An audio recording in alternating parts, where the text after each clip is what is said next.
Hi friends, welcome to Jaipal లాండే channel. TS ఈ pass Telangana government ఇచ్చే reimbursement ఏదైతే ఉందో, ఫీ రియంబర్స్మెంట్, స్కాలర్షిప్, ఇదంతా కూడా ఒకటే కేటగిరీ కిందకైతే వస్తుంది. మరి ఈ టీఎస్ ఈ పాస్కి సంబంధించి మేము అప్లై చేసాము. మాకు ఇంతవరకు అమౌంట్ రాలేదు, మెస్ ఛార్జ్ రావట్లేదు, ఎగ్జామ్ ఫీజు రావట్లేదు, నెక్స్ట్ ట్యూషన్ ఫీజు శాంక్షన్ అయింది, లేకపోతే పెండింగ్ ఎడ్ డిస్ట్రిక్ట్ ఆఫీసర్ వచ్చింది, పెండింగ్ ఎడ్ కాలేజ్ వచ్చిందని చెప్పేసి చాలామంది చాలా రకాల డౌట్స్ అడుగుతూ ఉన్నారు. సో దానికి సంబంధించిన కొంత క్లారిటీ ఇద్దాం. ఎందుకంటే లాస్ట్ ఇయర్కి సంబంధించినటువంటి క్లారిఫికేషన్ వేరు, ఇప్పుడు ఉన్నటువంటి సిచ్యువేషన్లో. ఎందుకంటే గవర్నమెంట్ చేంజ్ అయింది, ఇప్పుడు మా అమౌంట్ వస్తుందా లేదా అని పాయింట్ ఆఫ్ వ్యూలో చాలామంది కూడా కంగారు పడుతూ ఉన్నారు. సో దీంట్లో మీకు అంటే ఆల్రెడీ ఇంతవరకు కూడా చాలా వీడియోలలో మీకు చెప్పడం జరిగింది. టీఎస్ ఈ పాస్కి సంబంధించి మీకు ఎక్కడ ఏ డౌట్ వచ్చినా యూట్యూబ్కి వెళ్ళేసి టీఎస్ ఈ పాస్ జైపాల్ లాండే అని చెప్పేసి అంటే దాదాపుగా 150+ వీడియోలు అప్లోడ్ చేశారు. ప్రతి వీడియోలో కూడా ఏ విధంగా అప్లై చేసుకోవాలి, దీంట్లో వచ్చే ఇష్యూస్ ఏంటి, ఏ విధంగా సార్ట్అవుట్ చేసుకోవాలి అనేది మీకు చాలా క్లియర్గా చాలా వీడియోలలో అయితే ఎక్స్ప్లెయిన్ చేశాను. ఒకసారి వీడియోలు చూడండి. మరి ఇప్పుడు ఏం చేయబోతున్నామంటే ఇంకొకసారి క్లారిఫికేషన్ ఇస్తాను. మీ అప్లికేషన్ ఫామ్ అనేది ఏ స్టేజ్లో ఉంది, ఏ స్టేజ్లో ఆగిపోయింది, ఏ విధంగా స్టేటస్ చెక్ చేసుకోవాలి, స్టేటస్లో ఉన్న ఇన్ఫర్మేషన్ బేస్ చేసుకొని మనం ఏ విధంగా ముందుకు వెళ్ళాలి అనే పాయింట్ ఆఫ్లో మీకు కొంత క్లారిటీ ఇచ్చే ప్రయత్నం చేస్తాను. ఇక రియంబర్స్మెంట్కి సంబంధించి మరి గవర్నమెంట్ చేంజ్ అయింది, అమౌంట్ వస్తుందా రాదా అని చెప్పేసి చాలామంది డైలమాలో ఉన్నారు. దానికి సంబంధించిన కొంత క్లారిటీని కూడా మీకు ఈ వీడియోలో ఇవ్వబోతా ఉన్నాడు. ఖచ్చితంగా వీడియో చూసే వాళ్ళందరూ కూడా మీరు లైక్ చేసే ప్రయత్నం చేయండి. మీరు ఇచ్చే లైక్స్ చాలా చాలా ఇంపార్టెంట్. ఎందుకంటే మీరు ఎన్ని లైక్స్ ఇస్తే అంత రెస్పాన్సిబిలిటీ పెరిగి మరింత సమాచారం మీ ముందుకు తీసుకురావాలని ఒక ఆలోచన వస్తుంది. కాబట్టి ఖచ్చితంగా వీడియోని అయితే లైక్ చేయండి. ఇక డైరెక్ట్గా పాయింట్కి వచ్చేస్తే టీఎస్ ఈ పాస్కి సంబంధించిన అఫీషియల్ వెబ్సైట్లో మనం ఫస్ట్ అయితే గుడ్ న్యూస్ అనేది చెప్పాలి. సో ఆల్రెడీ ఎప్పటి నుంచో అనుకున్నాం, అది లాస్ట్ డేట్ అనేది అయితే ఎక్స్టెండ్ అయింది. డెఫినెట్గా ఎక్స్టెండ్ అయితే అని చెప్పేసి ఫస్ట్ నుంచి అనుకున్నాం. అఫీషియల్గా కూడా వాళ్ళు మెన్షన్ చేస్తారు 23-24 అంటే ఈ ప్రజెంట్ అకాడమిక్ ఇయర్కి సంబంధించిన డేట్, లాస్ట్ డేట్ అంటే fresh application as well as renewal application, ఈ రెండు కూడా ఇక్కడ చెక్ చేసుకోవచ్చు, ఫ్రెష్ అండ్ రెన్యువల్. ఈ లాస్ట్ డేట్ వచ్చేసి 31 మార్చ్ వరకు కూడా ఎక్స్టెండ్ చేస్తారు. కాబట్టి ఎవరైతే ఇంతవరకు అప్లై చేసుకోలేదో అప్లై చేసుకోండి. నాకు తెలిసి మెడికల్ స్టూడెంట్స్ వాళ్ళ అడ్మిషన్స్ చాలా డీలే అయింది. అంటే లాస్ట్ ఇయర్ ఆల్మోస్ట్ డిసెంబర్ జనవరి వరకు వచ్చేసినాయి. కాబట్టి సో వాళ్ళు ఎవరైనా అప్లై చేయనట్లయితే ఇప్పుడు అప్లై చేసుకోండి. సో అప్లికేషన్ డేట్ అయితే మనకు మార్చి 31 వరకు ఉంది. ఇక ఆల్రెడీ మేము అప్లై చేసాము. మేము అప్లై చేసినటువంటి ఫామ్స్ మరి ఏ విధంగా చెక్ చేసుకోవాలనుకుంటే, సో ఇక్కడ పోస్ట్ మెట్రిక్ స్కాలర్షిప్ సర్వీసెస్ అని చెప్పేసి ఉంది. ఈ పోస్ట్ మెట్రిక్ స్కాలర్షిప్ సర్వీసెస్కి వెళ్ళి ఇక్కడ 7th ఆప్షన్ ఉంది, పోస్ట్ మెట్రిక్ స్కాలర్షిప్ స్టేటస్. ఇది ఎందుకు చెక్ చేసుకోవాలంటే అసలు మీ అప్లికేషన్ ఫామ్ ఫార్వర్డ్ అవుతుందా, రిజెక్ట్ అవుతుందా, ముందుకు వెళ్ళట్లేదా, ప్రతి ఒక్కరు కూడా ఇది చెక్ చేసుకోవాల్సిన బాధ్యత స్టూడెంట్ ఇదే. సో ఇక్కడ మనకు పోస్ట్ మెట్రిక్ అప్లికేషన్ స్టేటస్ అని చెప్పేసి ఉంది. ఇక్కడ నో యువర్ అప్లికేషన్ స్టేటస్ అని చెప్పేసి క్లిక్ చేయగానే దీంట్లో మనకు కొన్ని బేసిక్ డీటెయిల్స్ అయితే రావడం జరుగుతుంది. ఇక్కడ నేను ఏం చేస్తున్నాను, నో యువర్ అప్లికేషన్ స్టేటస్ అని చెప్పేసి క్లిక్ చేశాను. క్లిక్ చేసిన తర్వాత పోస్ట్ మెట్రిక్ సంబంధించినటువంటి డీటెయిల్స్. సో ఇక్కడ మీ అప్లికేషన్ నెంబర్ ఏదైతే ఉందో అప్లికేషన్ నెంబర్ ఎంటర్ చేసి ఏ అకాడమిక్ ఇయర్ 22-23 అంటే నాకు లాస్ట్ ఇయర్దే ప్రాబ్లం ఉంది, ప్రజెంట్ ఇయర్. ఎందుకంటే ప్రజెంట్ అకాడమిక్ ఇయర్ది ఇంకా ఏది కూడా కాలేదంటే అప్లికేషనే మార్చి 31 వరకు ఉంది. కాబట్టి నేను లాస్ట్ ఇయర్ చెక్ చేసుకుంటున్నా. మరి ఆ స్టేటస్ ఏమైంది అనేది ఒకసారి చెక్ చేద్దాం. సో ఇక్కడ నాకున్నటువంటి అప్లికేషన్ నెంబర్ నాకు తెలుసు, ఆల్రెడీ నేను అప్లై చేసిన PDF డాక్యుమెంట్ ఉంది. ఒకవేళ అది మర్చిపోయినా కూడా మనకు నో యువర్ అప్లికేషన్ అని చెప్పేసి మనకు హోమ్ పేజ్లోనే ఉంటుంది. ఒకసారి చూపించే ప్రయత్నం అయితే చేస్తాను. అంటే టీఎస్ ఈ పాస్కి సంబంధించిన అప్లికేషన్ కనుక మర్చిపోయినట్లయితే ఇక నో యువర్ అప్లికేషన్ నెంబర్ ఉంటుంది. ఇక్కడి నుంచి కూడా ఆ పర్టికులర్ అప్లికేషన్ నెంబర్ గెట్ చేయొచ్చు. కానీ అక్కడ అప్లికేషన్ నెంబర్ ఉంది కాబట్టి నేను అప్లికేషన్ నెంబర్ ఎంటర్ చేశాను. అకాడమిక్ ఇయర్ 22-23 ఎంటర్ చేశాను. నెక్స్ట్ ఇక్కడ examination hall ticket number enter చేశాను. Type of pass SSC regular enter చేశాను, hall ticket number, next pass year, next date of birth enter చేసేసి నేను గెట్ స్టేటస్ అని చెప్పేసి అనగానే ఈ 22-23 అంటే ఇక చెక్ చేసుకోవచ్చు. 22-23 రెండు అకాడమిక్ ఇయర్లు కూడా వస్తాయి మనకు ఒకేసారి. ఇది 22, ఇది 23, ఈ 2 అకాడమిక్స్ కూడా వచ్చేస్తే ఫస్ట్ ఇయర్ సెకండ్ ఇయర్. మరి ఒకసారి స్టేటస్ చెక్ చేసుకుంటే ఇక్కడ ఏముంది, సెండ్ టు ట్రెజరీ అని చెప్పేస్తుంది. MTF అంటే స్టూడెంట్కి రావాల్సినటువంటి అమౌంట్ ఏదైతే ఉందో, సో MTF RTF అని చెప్పేసి ఉంటుంది. సో అవి ఇక్కడ చెక్ చేసుకోవచ్చు. మరి సెకండ్ ఇయర్కి సంబంధించినటువంటి అమౌంట్ ఏమైనా వచ్చిందా, processing and application pending at college అని ఉంది. అంటే ఇంతవరకు సెకండ్ ఇయర్ ఏది జరగలేదు. అంటే ఈ ఫ్రెష్ అప్లికేషన్ ఈ రెన్యువల్ అప్లికేషన్ అంటే నేను ఫ్రెష్ అప్లికేషన్ చేశాను ఫస్ట్ ఇయర్లో. సో అది కొంత ముందుకు వెళ్ళింది, అంటే సెంట్ ట్రెజరీ వరకు వచ్చేసింది. ఆల్రెడీ 3000 రూపీస్ అంటే స్టూడెంట్కి రావాల్సిన అమౌంట్ అయితే వచ్చేసింది, మిగతాది సెంట్ ట్రెజరీ ఉంది. మరి ఈ అప్లికేషన్ స్టేటస్ ఏమని ఉంది ఇక్కడ చెక్ చేసుకుంటే tuition fee not at released, mess fee release అయింది, అంటే మనకు స్టూడెంట్కి రావాల్సిన అమౌంట్ వచ్చేసింది. యూఐడి వెరిఫికేషన్ డన్ ఉంది, బ్యాంక్ అకౌంట్ కన్ఫర్మ్ అని ఉంది, హార్డ్ కాపీ రిసీవ్డ్ అని చెప్పేసింది. సో ఇక్కడ ఒక్కొక్కరికి ఒక్కొక్క స్టేజ్లో అప్లికేషన్ ఫామ్ అనేది ఉంటుంది. దీంతో పాటు బాటంకి వెళ్తే బాటంలో కూడా proceeding number, proceeding date, amount, వాటికి సంబంధించిన డీటెయిల్స్ వస్తాయి.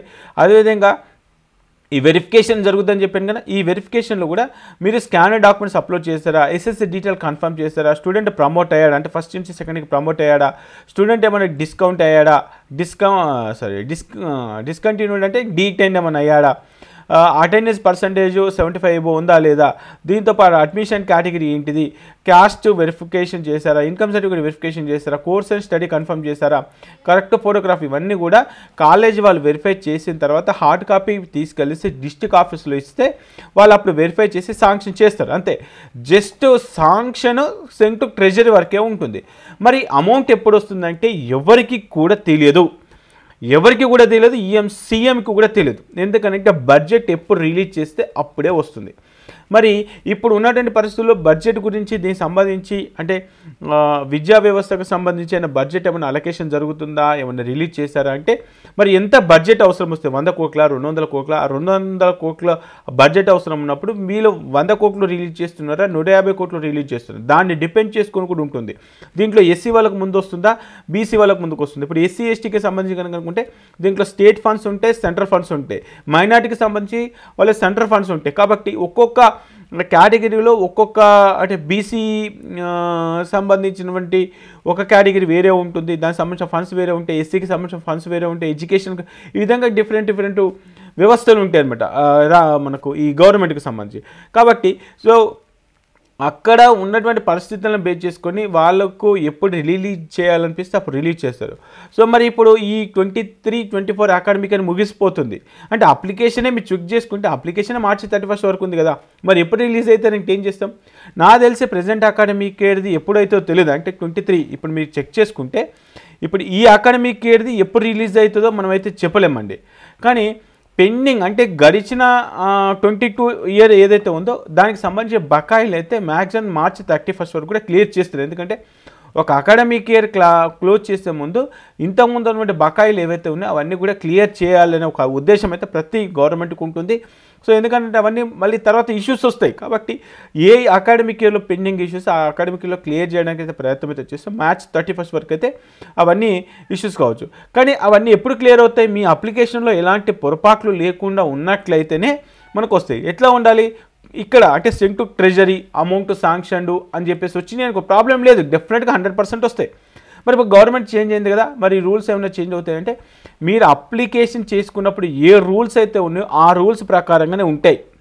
ఇప్పుడు మరి ఎప్పుడు రూల్స్ చేంజ్ అవుతాయి, ఒకవేళ కొత్తగా వచ్చిన గవర్నమెంట్ కొన్ని అప్లికేషన్కి సంబంధించిన రూల్స్ ఏమైనా చేంజ్ చేస్తే నెక్స్ట్ అకాడమిక్ ఇయర్ నుంచి అంటే నెక్స్ట్ ఫ్రెష్ అప్లికేషన్ నుంచి ఏమైనా జరగవచ్చు. కానీ గవర్నమెంట్ మనకు ఎప్పుడు ఫామ్ అయింది, మొన్న ఫామ్ అయింది, కానీ అప్లికేషన్ ఎప్పుడు చేసాము, ఇదంతా కూడా 23 అంటే ఈ ప్రెజెంట్ అకాడమిక్ ఎప్పుడు స్టార్ట్ అయింది, జూన్ జూలైలో స్టార్ట్ అయింది. కాబట్టి అప్పుడు ఏ రూల్స్ అయితే ఫ్రేమ్ చేస్తారో ఏ రెగ్యులేషన్స్ అయితే ఫ్రేమ్ చేస్తారో దాని ప్రకారంగా ఉంటుంది. కానీ కొత్తగా వచ్చిన గవర్నమెంట్ ఉన్న పలంగా రూల్స్ చేంజ్ చేయదు. ఒకవేళ చేంజ్ చేసే అవకాశం ఉంటే నెక్స్ట్ అకాడమిక్ మీకు నుంచి అయినా ఇంప్లిమెంట్ చేస్తుంది. కానీ సో పాత రూల్స్ అయితే ఉన్నాం. మరి పాత రూల్స్ ఏంటి అనేది చెక్ చేస్తాను ఒకసారి. అంటే అప్లికేషన్ ఫామ్ ఎందుకు రిజెక్ట్ అవుతుంది అనేది చూద్దాం. సో ఎందుకు రిజెక్ట్ అవుతుంది అనే పాయింట్ ఆఫ్ తెలిస్తే సో అప్లికేషన్ ఫామ్ ఆటోమేటిక్గా ముందుకు వెళ్ళిపోతుంది. సో ఒకసారి ఇది ఆల్రెడీ ఎన్నోసార్లు చెప్పాను, ఓఆర్ ఎలిజిబుల్ అని చెప్పేసి అంటే ఇక్కడ నాట్ ఎలిజిబుల్ చూద్దాం. సో నాట్ ఎలిజిబుల్ అంటే students belongs to other than SC ST BC EBC అని చెప్పేస్తుంది. సో వాళ్ళు అంటే ఇక్కడ ఎకనామికల్ బ్యాక్వర్డ్ కానీ లేకపోతే బీసీ కానీ ఎస్సీ కానీ ఎస్టీ కానీ ఈ వర్గానికి చెందకుండా వేరే వర్గం వాళ్ళు ఉంటే కనుక వాళ్ళకి రాదు. అంటే ఇన్కమ్ సర్టిఫికేట్ ఎవరైతే ప్రొడ్యూస్ చేస్తున్నారో, ఎవరైతే ఎంసెట్ ఈసెట్ ఐసెట్ ద్వారా అండర్ కన్వీనర్ కోట కింద జాయిన్ అయ్యి ఇన్కమ్ సర్టిఫికేట్ కలిగి ఉంటే రియంబర్స్మెంట్ ఎలిజిబిలిటీ ఉన్న వాళ్ళందరికీ కూడా అప్లై చేసుకోవడానికి అవకాశం ఉంటుంది. ఇక SC ST OR family income అంటే ఒక మోర్ దాన్ 2 lakhs కనుక ఇన్కమ్ ఎక్కువ ఉంటే రాదు. అది ఇంకా రూరల్ ఏరియాలో నివసిస్తున్నటువంటి బీసీ ఓసీ ఈ వాళ్ళకు ఒకవేళ ఇన్కమ్ కనుక 1,50,000 పైన ఉన్నా కూడా రాదు. నెక్స్ట్ వచ్చేసి disable candidate the family who or income 1,00,000 rupee, ఇట్లాంటి కొన్ని కేసెస్ ఉన్నాయి. సో ఇవి అంటే ఇన్కమ్ సర్టిఫికేట్ కలిగి ఉంటే మీకు డెఫినెట్గా వస్తుంది. ఒకవేళ ఇన్కమ్ సర్టిఫికేట్ వాళ్ళు ఇచ్చిన దాంట్లో లేదనుకోండి, సో ఇబ్బంది అవుతుంది. నెక్స్ట్ ఇంకొక కేసెస్లో so student admitted under sponsored అంటే మేనేజ్మెంట్ కోటా కింద కనుక జాయిన్ అయినా కూడా రాదు. సో మీరు అప్లికేషన్ ఫామ్ ఖాళీలో సబ్మిట్ చేయకపోయినా రాదు, మీ అప్లికేషన్ ఫామ్ రిజెక్ట్ అయినా రాదు, హార్డ్ కాపీ నాట్ రిసీవ్డ్ అయినా రాదు. సో కాబట్టి ఒక్కొక్క స్టేజ్లో ఒక్కొక్క టైప్లో మనకు అప్లికేషన్ ఫామ్ రిజెక్ట్ అయ్యే ఛాన్సెస్ ఉంటాయి. కాబట్టి సో నేను చెప్పేది ఏంటంటే మీరు అప్లికేషన్ ఫామ్ ఇక్కడ 7th ఆప్షన్ ఉంది, మీ అప్లికేషన్ ఫామ్ ఏ స్టేజ్లో ఉంది, ఏ స్టేటస్లో ఉంది, 1-2 సార్లు చెక్ చేసుకొని అన్న మా అప్లికేషన్ ఫామ్లో మీరు అన్నట్టుగానే మాకు ఇక్కడ వచ్చే మెసేజ్ ఈ విధంగా వచ్చింది అని చెప్పేసి నాకు కింద కామెంట్ బాక్స్లో కామెంట్ చేసినట్లయితే ఆ మెసేజ్ బేస్ చేసుకొని మీకు మరింత సమాచారం ఇచ్చే ప్రయత్నం అయితే చేస్తాను.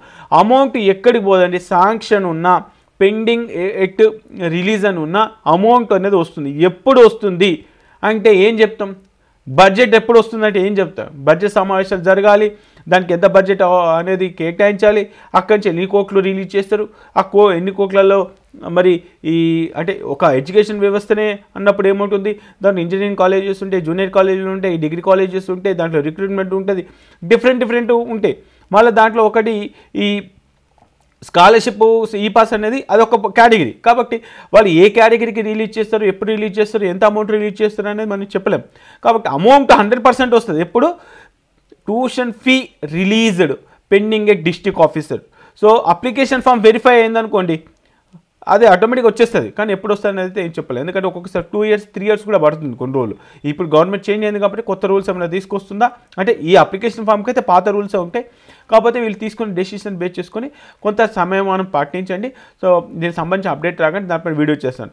సో ఎవరైతే అప్లికేషన్ స్టేటస్ చెక్ చేసుకోలేదో చెక్ చేసుకుని వాళ్ళు ఒకసారి చెక్ చేసుకొని మీ అప్లికేషన్ ఫామ్ ఎక్కడ ఆగిపోయింది అనేది కూడా కింద కామెంట్ బాక్స్లో కామెంట్ చేయండి. దాన్ని బేస్ చేసుకొని మరింత సమాచారం మీ ముందుకు తీసుకొచ్చే ప్రయత్నం అయితే చేద్దాం.